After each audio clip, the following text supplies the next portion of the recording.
Hello అండి. Welcome to our channel పంట వంట ఫంట. సో, ఈరోజు నేను షేర్ చేయబోయే travel experience Thalanar view point in Valparai. ఇది one of the best view point in Valparai, Thalanar view point.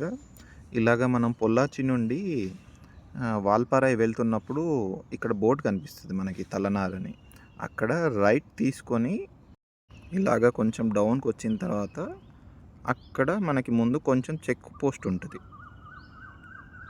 ఆ చెక్ పోస్ట్ దగ్గర చెకింగ్ అంటూ ఏమి ఉండదు, కానీ ఏంటంటే మనీ కలెక్ట్ చేస్తారు, like entry fee and visit charges లాగా. కానీ చాలా బాగుంటుంది, వర్త్ ద ప్రైజ్. ఫస్ట్ నాకు అనిపించింది ఎక్కువ డబ్బులేమో అనిపించింది, ఏంట్రా ఒక 50 రూపీస్ ఎనఫ్ అనిపించింది. కానీ ఓకే, మనకు అప్హిల్ వెళ్తా కొద్దీ ల్యాండ్స్కేప్స్ మధ్య ఈ సోలో రైడ్ చేస్తుంటే వర్త్ ద ప్రైజ్ అనిపించింది. మీరు ఇక్కడికి వచ్చినప్పుడు ఈ తలనార్ వ్యూ పాయింట్ని మాత్రం అస్సలు మిస్ అవ్వకండి. One of the most beautiful view point. ఇదిగో ఇక్కడే ఆ చెక్ పోస్ట్. ఇక్కడ వెహికల్కి 100 రూపీస్ ప్లస్ పర్సన్కి 100 రూపీస్ పర్ పర్సన్కి. అలాగా అది బైక్ అయినా కానివ్వండి, 4 వీలర్ అయినా కానివ్వండి, ఏ వెహికల్ అయినా 100 రూపీస్ పర్ వెహికల్. అండ్ వెహికల్లో ఎంతమంది ఉంటే అంతమందికి per person per head 100 rupees అనమాట. సో ఇక్కడ ఆ ఫీ పే చేసుకొని మనకి టికెట్ అంటూ ఏమి ఇవ్వలేదు, జస్ట్ అక్కడ బుక్లో నేమ్స్ రాసుకొని వెహికల్ నెంబర్ అది రాసుకొని పంపిస్తాడు. ఫస్ట్ నేను జూలైలో వచ్చినప్పుడు ఈ మహానుభావుడు ఏంటంటే టోల్ గేట్ తెరిచి పెట్టిండు. నేనేమనుకున్నా జస్ట్ చెకింగ్ గేట్ ఏమో, అందుకని ఫార్మాలిటీగా అట్లాగ పెట్టిర్రేమో అనుకొని, మాకు తెలియదు ఇక్కడ ఫీ పే చేయాలని. అట్లాగే వెళ్ళిపోయినాం కార్లో. మొత్తం తలనార్ వ్యూ పాయింట్ అంతా చూసుకొని ఒక 2-3 అవర్స్ అక్కడ స్పెండ్ చేసి వచ్చేటప్పుడు కార్ని గుర్తుపట్టి గేట్ వేసేసి ఇంకా మాతో ఆర్గ్యుమెంట్ అనమాట. మీరు అలా అడగకుండా అలా ఎలా పోతారని చెప్పి. అరే, అక్కడ ఆపేది మనీ కలెక్ట్ చేసేది ఉంటే ఎవరన్నా గేట్ వేసి నువ్వు ఫస్ట్ అక్కడ ఏమైనా ఫీ ఉందా, ఏదైనా ఉందా, ఏదైనా బోర్డు పెట్టి ఏదైనా ఇండికేషన్ ఇవ్వాలి కదా. ఇక్కడ ఫీ ఒక టికెట్ తీసుకోవాలని కానీ ఏదైనా ఇండికేషన్ పెట్టాలి. ఏది పెట్టకుండా, ఎంట్రీ ఫీ గురించి కూడా ఏది పెట్టకుండా, కనీసం టికెట్స్ ఇచ్చే ప్రొసీజర్ కూడా పెట్టకుండా జస్ట్ బుక్స్లో రాసుకొని మనీ కలెక్ట్ చేసుకొని పంపిస్తున్నారు. మాకెలా తెలుస్తుంది? మేము అట్లాగే వచ్చేసి వ్యూ పాయింట్ అంతా జర్నీ చేసి మళ్ళీ రిటర్న్ అయ్యేటప్పుడు ఆర్గ్యుమెంట్ పెట్టుకున్నాడు అనమాట. వాడితో డిబేట్ ఎందుకురా బాబు అని చెప్పేసి మనీ పే చేసి వచ్చేసినాము. అప్పుడు కొంచెం ఆడ్ ఫీలింగ్ అనిపించింది. కానీ ఇక్కడ రెగ్యులర్గా అయితే కలెక్ట్ చేస్తారంట ప్రతి వాళ్ళకి. కానీ వ్యూ పాయింట్ అయితే వర్త్ అండి ఆ మనీకి. చూడండి ఎంత బాగున్నాయో అసలు.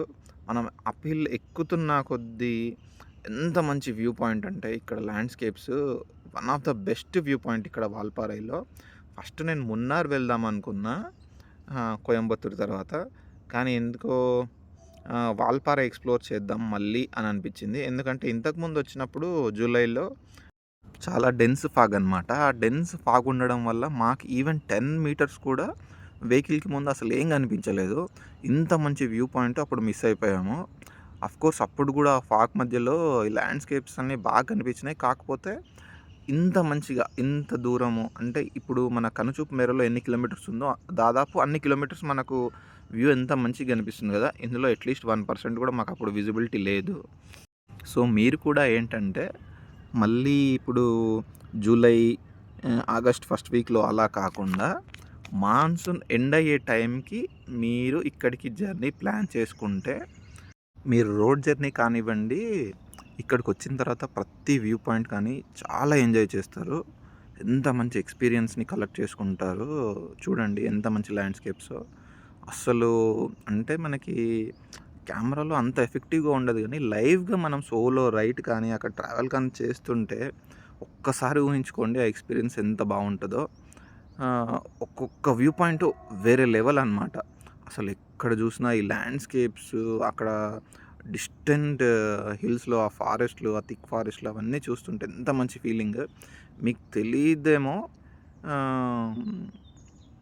కానీ ఫారెస్ట్ అనేది మన బాడీలో ఉన్న స్ట్రెస్ని న్యాచురల్గా హీల్ చేస్తుందండి.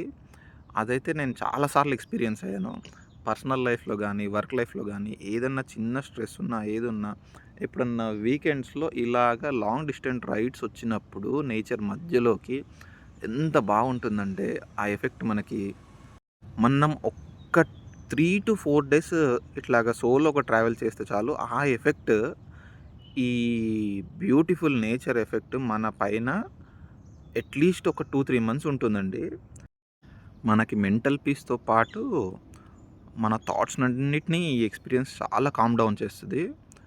ఆహ్, చాలా బావుంటుంది. మీరు కూడా ట్రై చేయండి. ట్రావెల్‌ని ఒక హాబీగా చేసుకోండి. డెఫినెట్‌గా చెప్తున్నా. ట్రావెలింగ్ అక్రాస్ ద నేచర్ అంటే కాంక్రీట్ జంగిల్స్‌లో కాకుండా ఇలాగ నేచర్ మధ్యలో మనం టైమ్ స్పెండ్ చేసినప్పుడు మన పర్సనల్ స్ట్రెస్ అనేది అస్సలు గుర్తుండదు. అది మన మైండ్‌కి రిఫ్రెష్‌మెంటే కాకుండా మన హెల్త్‌కి కూడా చాలా మంచిది. ఎప్పుడైతే మనం స్ట్రెస్‌కి దూరంగా ఉంటామో అప్పుడు మన మైండ్ ఫ్రెష్‌నెస్ వేరే లెవెల్ ఉంటుంది. ఇక్కడ చూడండి. నాకు రోడ్ సైడ్ మనుషులు నడిచే దారి కొంచెం ఇక్కడ కనిపిస్తే సో, పైనకి హిల్ ఎక్కితే వ్యూ బావుంటుందని అనిపించి కొంచెం ఎక్స్‌ప్లోర్ చేద్దామని ఎళ్ళినా. కానీ చాలా బాగా అనిపించింది. చూడండి వ్యూ ఎంత బాగా అనిపిస్తుందో. అస్సలు పైనకెక్కిన తర్వాత మాత్రం వ్యూ అసలు వేరే లెవెల్. ఇక్కడ ఒక half an hour time spend చేసి అయినా కూడా హాఫ్ అన్ అవర్ తర్వాత కూడా ఇక్కడ నుండి వెళ్ళాలనిపించలేదు యాక్చువల్‌గా. అబ్బా! అసలు ఎంత బాగుండిందంటే వ్యూ. నా ఫీలింగ్ ఏంటంటే అక్కడ మేబీ వేడి వేడి మిర్చి బజ్జీ అట్లాంటివి మనతో ఉంటే ఫ్రెండ్స్‌తో కూర్చొని ఇట్లాంటి ఏరియాస్‌లో ఆ! కొంచెం చిల్ అవుతూ, చిట్ చాట్ చేస్తూ ఇట్లాంటి ప్లేసెస్‌లో అట్‌లీస్ట్ ఇయర్‌లీ వన్స్ అయినా టైమ్ స్పెండ్ చేస్తే అసలు ఆ మెమోరీస్ వేరే లెవెల్ అండి. ఇక్కడ ఈ హిల్ పైనుండి మనకి దూరంగా షోలయా రిజర్వాయర్ కెనాల్ కూడా కనిపిస్తది. ఈ రైడ్ ఏంటంటే అస్సలు ప్లానే చేయలేదనమాట. The best unplanned solo journey అని నాకు ఈ ఎక్స్‌పీరియన్స్. అసలు రైడ్ గేర్ ఉన్నా సరే అట్లాగే జస్ట్ బేర్ శాండిల్స్‌తో జస్ట్ వింటర్ జాకెట్‌తో వచ్చేసాను. ఓన్లీ కెమెరా బ్యాగ్ ఒక్కటి ప్రియారిటీగా పెట్టుకున్నా. ఎందుకంటే నాకు నేచర్ ఓరియెంటెడ్ ల్యాండ్‌స్కేప్స్ కానీ, బయోడైవర్సిటీ పిక్స్ కానీ క్యాప్చర్ చేయడం అంటే చాలా ఇష్టం. సో, కాకపోతే ఏంటంటే నెక్స్ట్ రైడ్స్‌లో ఈవెన్ వేరే మన కో రైడర్స్ కానీ ఎప్పుడైనా ప్రాపర్ గేర్‌తో ట్రావెల్ చేయడం చాలా ఇంపార్టెంట్. నేను అట్లాగా కొంచెం ఫూలిష్‌గా అంటే తొందరపడి నెగ్లిజెన్స్‌తో రైడింగ్ గేర్ ఉన్నా సరే అంత కేర్ చేయకుండా బేర్ శాండిల్స్ అండ్ వింటర్ జాకెట్‌తో జస్ట్ నైట్ ప్యాంట్‌తో వచ్చేసాను. అది అస్సలు కరెక్ట్ కాదు. ఇంత లాంగ్ రైడ్ వస్తున్నప్పుడు ఎంతైనా మనకి ప్రాపర్ గేర్ ఉంటేనే చాలా మంచిది. కానీ నాకు అన్నీ అసలు ఏది మైండ్‌లోకి రాలేదు అక్కడున్నంత వరకి. ఎందుకంటే ఈ ల్యాండ్‌స్కేప్స్ అన్నీ అసలు పర్సనల్ లైఫ్ కానీ, వర్క్ లైఫ్ కానీ అసలు ఏది గుర్తుకు రాదు వీటి మధ్యలో ఉన్నప్పుడు. అంత మంచి ఎక్స్‌పీరియన్స్ అంత బావుంటాయి ఇక్కడ ల్యాండ్‌స్కేప్స్. అసలు యాక్చువల్‌గా ఫస్ట్ మున్నార్ వెళ్దాం అనుకున్నా. మున్నార్ వెళ్దాం అనుకుంటే ఎందుకో కోయంబత్తూర్ దగ్గర ఇంతకుముందు వచ్చినప్పుడు వాల్పారై ఆహ్, రెయినీ వెదర్‌లో అసలు ఎంజాయ్ చేయలేకపోయాము. మళ్ళీ ఎక్స్‌ప్లోర్ చేద్దామని అనిపించింది. సో, స్పాంటేనియస్‌గా మళ్ళీ రైట్ టర్న్ తీసుకొని పొల్లాచి పైనుండి వాల్పారై వచ్చి ఇక్కడ ఈ తల్లనార్ వ్యూ పాయింట్, ఈ వ్యూ పాయింట్స్ అన్నీ ఎక్స్‌ప్లోర్ చేసి ఎళ్ళినా. కానీ వర్త్ అనమాట. నాకైతే పర్సనల్‌గా ఆహ్, మున్నార్ కన్నా వాల్పారై చాలా బాగా నచ్చింది. నేను కార్‌లో వెళ్ళినప్పుడు ఆ మున్నార్ వీడియో కూడా ఉంది. గోప్రోలో రికార్డ్ చేసింది. అది కూడా మీతో షేర్ చేస్తా షార్ట్‌లీ. కానీ దానికన్నా వాల్పారై చాలా బాగా అనిపించింది. ఆ మెయింటెనెన్స్ కానీ, అది అసలు రోడ్ సైడ్ ఎక్కడ చూసినా కొంచెమైనా మనకు ఆ ప్లాస్టిక్ వేస్ట్ అనేది కానీ, ఏది గాని కనిపించదు. అది ఇక్కడ టూరిస్ట్‌ల డిసిప్లినా? లేదంటే టూరిజం డిపార్ట్‌మెంట్ వాళ్ళ గొప్పతనమా తెలీదు. 2 అనిపిస్తాయి. ఫస్ట్ టూరిస్టులు సపోర్ట్ చాలా ఉండాలి. ఇట్లాంటి ల్యాండ్‌స్కేప్స్, బయోడైవర్సిటీ వరల్డ్‌లోకొచ్చినప్పుడు మనం వాటిని చూసి ఎంజాయ్ చేయాలి తప్ప, వాటిని పాడు చేయడం ఎంతవరకి మనకు కరెక్ట్ కాదు. వాటి మెమోరీస్‌ని మనం క్యారీ చేసే విధంగా ఉండాలి మన జర్నీ కానీ, అక్కడ ఆ బయోడైవర్సిటీ మన షిట్‌ని క్యారీ చేసే విధంగా ఉండకూడదు. ఇక్కడ చూస్తూ ఉంటాము. ఈవెన్ టెంపుల్స్ దగ్గర కూడా బీర్ బాటిల్స్, ఆ లేస్ ప్యాకెట్స్ అంత ప్లాస్టిక్ వేస్టో అసలు. అసలు అట్లాగా దాన్ని పొల్యూట్ చేసే వాళ్ళకి తెలియాలి. వస్తారు ఎన్విరాన్మెంట్ ఎంజాయ్ చేద్దామని. మళ్ళీ నెక్స్టొచ్చి వాళ్ళు ఎంజాయ్ చేయకుండా, ఆ జాయ్ అనేది మిగలకుండా, బయోడైవర్సిటీకి ఆ ప్రొటెక్షన్ అనేది లేకుండా వాటిని మొత్తం పొల్యూట్ చేస్తారు. మినిమమ్ కామన్ సెన్స్ అంటూ ఉండదు ఎదవలకి. అసలు వాటిని పొల్యూట్ చేసే రైట్ ఏ ఒక్కరికి కూడా మనకు లేదసలు. ఇన్‌ఫాక్ట్ అసలు మన రెస్పాన్సిబిలిటీ ఏంటంటే అట్‌మోస్ట్ ప్రియారిటీ బయోడైవర్సిటీని ప్రొటెక్ట్ చేయడం మన మినిమమ్ రెస్పాన్సిబిలిటీ. అది పక్కన పెట్టి వాటిని డిస్టర్బ్ చేసి పొల్యూట్ చేయడం అస్సలు అది హ్యుమానిటీ అసలు కానే కాదు. అసలు ప్రతి ఒక్కరికి మన బయోడైవర్సిటీని మనం ప్రొటెక్ట్ చేసుకోవాలి అనే మినిమమ్ రెస్పాన్సిబిలిటీ జ్ఞానం అనేది ఉంటే, కొంచెం వైస్‌గా ఆలోచిస్తే అస్సలు ఫారెస్ట్ డిపార్ట్‌మెంట్‌కి మన పెంట అస్సలు ఉండదు తెలుసా? వాళ్ళు ఫారెస్ట్‌లో వైల్డ్ లైఫ్‌ని కాపాడుకోవడమే కాకుండా, మనుషుల నుండి ఫారెస్ట్‌లను కాపాడాల్సిన పరిస్థితి ఏర్పడింది ఇప్పుడు. ఆ! మనం చూస్తాము, ఎంజాయ్ చేస్తాము. వాటిని ఎంజాయ్ చేసిన దాన్ని నెక్స్ట్ జనరేషన్స్‌కి మిగలకుండా చేస్తున్నాం. అది ఎంతవరకు కరెక్ట్ అంటారు? చూడండి, ఒక్కసారి నేచర్ మధ్యలోకెళ్ళి ఆ! అక్కడ క్యాంపింగ్ యేసుకొని, కుకింగ్ చేసుకొని, ఒక్క 2, 3 డేస్ కంటిన్యూగా లైఫ్ అక్కడ లీడ్ చేయండి. మీకు ఈ కాంక్రీట్ జంగల్‌లో అపార్ట్మెంట్స్ మధ్యల ఉన్న లైఫ్‌కి, ఆ లైఫ్‌కి ఎంత డిఫరెన్స్ ఉంటుందో. సో, అస్సలు మన చుట్టూ ఉన్న బయోడైవర్సిటీని పాడు చేయకుండా వాటితో పాటు కలిసి మనం జీవిస్తే అసలు లైఫ్‌లో స్ట్రెస్ అనేది ఉండదు తెలుసా? ఎంత ఎంత ప్రేమనిస్తుంది మనకు నేచరు. దానికి మనం ఎంత ద్వేషాన్ని ఇస్తున్నాం తిరిగి. సరే, ఇంకా వ్యూ పాయింట్ విషయానికొస్తే ఇక్కడ కాంక్రీట్ బిల్డింగ్ కనిపిస్తుంది గదా! ఇదే వ్యూ పాయింట్ అనమాట. తల్లనార్ వ్యూ పాయింట్. ఇక్కడే ఈ కాంక్రీట్ ఫ్లోర్ పైన ఎక్కి వ్యూ పాయింట్ అంతా ఒక విజిట్ చేసుకొని వస్తారనమాట టూరిస్టులందరూ. నాకేంటంటే ముందు ఇంకా 3 కిలోమీటర్స్ ముందు కూడా ఏముందో ఒకసారి ఎక్స్‌ప్లోర్ చేద్దామని అనిపించింది. ఈ రోడ్స్ అన్నీ, ఈ ల్యాండ్‌స్కేప్స్ అన్నీ చూస్తుంటే. సో, జర్నీ మాత్రం చాలా బావుండింది. మీరు కూడా ఇక్కడికొచ్చినప్పుడు ఓన్లీ ఆ వ్యూ పాయింట్ దగ్గరికి మాత్రమే కాకుండా, బియాండ్ వ్యూ పాయింట్ ఒక 5 కిలోమీటర్స్ అలా జర్నీ చేయండి. చాలా బావుంటది. అండ్ మళ్ళీ బయోడైవర్సిటీ ప్రొటెక్షన్ విషయానికొస్తే, సో, ఆల్రెడీ ఇప్పుడున్న కార్బన్ డ్యామేజే సరిదిద్దుకోలేని డ్యామేజు నేచర్‌కి. మళ్ళీ ఈ ప్లాస్టిక్స్‌తో మనం చేసే పొల్యూషన్ ఎంతవరకు కరెక్ట్ అంటారు? హ్మ్. ఒక్కసారి మన శ్రీశైలం ఘాట్ సెక్షన్‌లో జర్నీ చేస్తే కూడా తెలుస్తది. రోడ్ సైడ్ ఎక్కడ జూసినా ఆ ప్లాస్టిక్ వేస్ట్, ఆ ప్లాస్టిక్ ప్లేట్స్, ఆ! లేస్ ప్యాకెట్స్ అన్నీ అవే. మంకీస్ అన్నీ తిరుగుతా ఉంటాయి. వాటికన్నీ ప్లాస్టిక్ కవర్స్‌లో ఉన్న ఈ జంక్ ఫుడ్ అన్నీ ఏస్తా ఉంటారు. ఆ! మనమే తినొద్దు అనంటే వాటికేసి వాటిని పాడు చేయడం కాకపోతే ఏంటండి ఆ జాయ్ నాకర్థం కాదు. ఇంక దానికి పేరు యానిమల్ ఫీడింగ్. మీరు ఫీడ్ చేసే ఫీడింగ్ అవసరం లేదు యాక్చువల్‌గా. మనం ఫీడ్ చేయాల్సిన అవసరం లేదు వాటికి. నేచురల్ హ్యాబిటేట్‌ని ప్రొటెక్ట్ చేస్తే చాలు. వాటికి ఫుడ్ మనం సంపాదించి పెట్టిన వాళ్ళమవుతాం. వాటికి ఉన్న హెల్తీ డైట్‌ని, ఫుడ్‌ని మనం నేచురల్ హ్యాబిటేట్‌ని ఆ! మొత్తం పొల్యూట్ చేసి, వాటిని నాశనం చేసి, వాటికి ఫుడ్ లేకుండా చేసి, తీసుకుపోయి లేస్ ప్యాకెట్‌లా మనమేసేది కురుకురేలా అవా తినేది. వాటిని మనం తినడమే పెద్ద ఫూలిష్‌నెస్ అంటే, వాటిని కూడా పాడు చేయడం ఎంతవరకు కరెక్ట్? సరే, ఈ వ్యూ పాయింట్‌కొస్తే ఇదంతా ఒకప్పుడు డెన్స్ ఫారెస్ట్ అంట. కాకపోతే బ్రిటిష్ కొలోనల్ టైంలో ఇక్కడ వెదర్‌ని బట్టి అండ్ ఈ హిల్ స్టేషన్‌ని బట్టి ఇక్కడ టీ ప్లాంటేషన్ గ్రోత్ చేస్తే మంచి పొటెన్షియల్ ఉంటుంది బిజినెస్‌కి, టీ బిజినెస్‌కి అని చెప్పి ఫారెస్ట్‌నంతా ఇట్లాగా టీ ప్లాంటేషన్స్ లాగా మార్చేశారు. చాయ్ బిజినెస్ కోసం అడవిని వీకి పందిరేసిన మహానుభావులు. ఇప్పుడు మన అదృష్టం ఏంటంటే పొల్యూట్ చేసే స్టూపిడ్ ఫెలోసే కాకుండా మంచి మహానుభావులు కూడా ఉన్నారు. కొన్ని ఆర్గనైజేషన్స్ ఎట్లాగంటే ఎన్‌జీఓస్ అనమాట. ఎన్‌సీఎఫ్ కానివ్వండి, బర్డ్ కానివ్వండి, ఈఆర్ఏ కానివ్వండి, ఇంకా చాలా ఉన్నాయి.